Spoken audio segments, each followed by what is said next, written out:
लइका भइला के सोहर। दुआरा से राजा हमरो आइले, लइकइया बोलिया बोले ले हो। लाला ना हंसता रे गोतिया देया, धनिरा बंसी नमवा परेला निरा बंसी नमवा पर।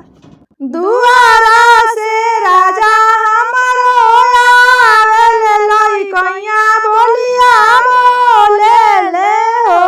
धनिया हंसता रे गोतिया देया, धनिरा बंसी नमवा परी गइले निरा बंसी नमवा।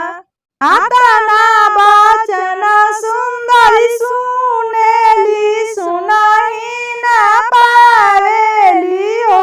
ललना चली भइली के दली के बनावा, जहाँ रे देवी के मंदिर, जहाँ रे देवी के मंदिर। ललना चली भइली माताजी मंदिरवा, देवी के मानावेली देवी के माना। सुतल देवी उठी बैठेली, मने मने सोचेली हो। ललना कवन संकट तोरो परले, आजू के रतिया एलु आजू।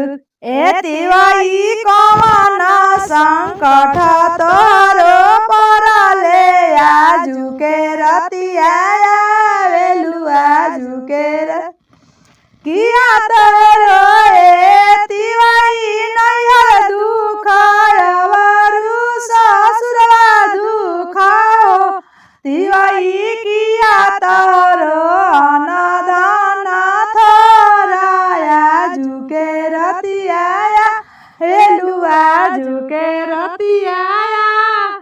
किया तोरो एतिवई अनदान थोरा भइले, लक्ष्मी दुखित भइली हो।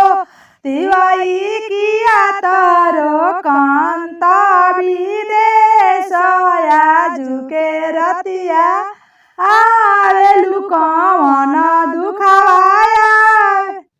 नहीं हमरो देवी जी नैहर दुख, नहीं मोरा ससुर दुख हो।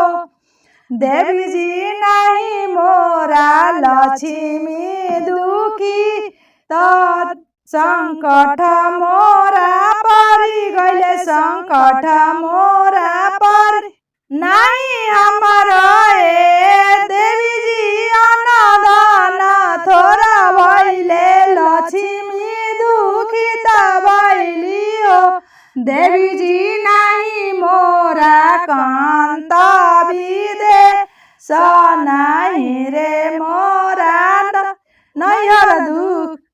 ए देवी जी हंसता रे गोतिया देया, धनिरा बंसी नमवा परेला निरा बंसी नमवा।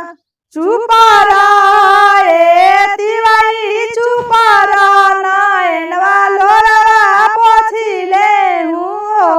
तिवई तोहरा तो होइए राम लक्ष्मण अयोध्या, याके मालिक अयोध्या के।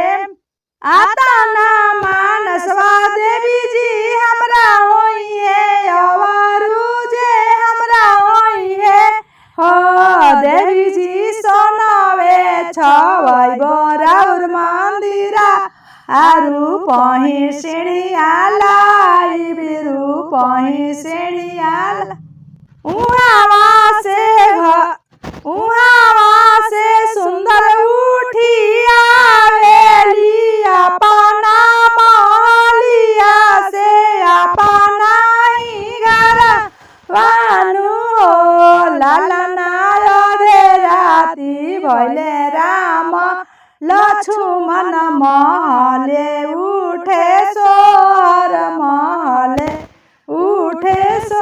ए लालना उहावा से देव उहाँ से सुंदर उठी आइली तो अपना महलिया से अपना दुआरवानु हो ललना अधे राती भैले राम लक्ष्मण अयोध्या याके मालिक महले उठे सोहर महले उठे वन में से देवी उठी आइली आंगनवा बीचे खड़ा भइली हो तिवई जवन कइलू कारा रहू हेरे आज चुकाई दनऊ हेरे आज चुकाई बोलिया तो देवी माई बोले नी बोलाई ना जाने नी हो देवी माई राम दिहले हमलियनी राउर कैसन होला राउर कैसन होल देवी माई राम दिहले हमलियनी राउर कैसन होला राउर हुआरा से राजा हमरो आइले लइकैया बोलिया बोले ले हो लाला ना हो सतारे गोती